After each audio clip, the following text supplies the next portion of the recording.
So we're strongly encouraging Fairfax County residents to take a good look at their emergency plan, and do they include their family members, the pets. Things that they need to take into consideration is additional food for their pets, additional documentation, like from their veterinarians, what kinds of shots that they've had, and things along those lines.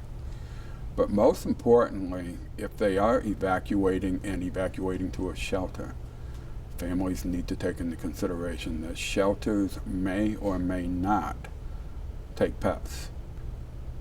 Folks who are aging, living by themselves, and are very self-supporting, self-sufficient, should take into consideration what kind of emergencies can impact their area. If you have to evacuate to a family home than it is to a public shelter.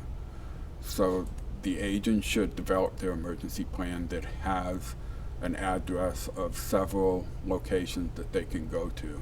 The aging and the elderly have serious medications and medical needs, and they need to make sure that their emergency kit includes those medications.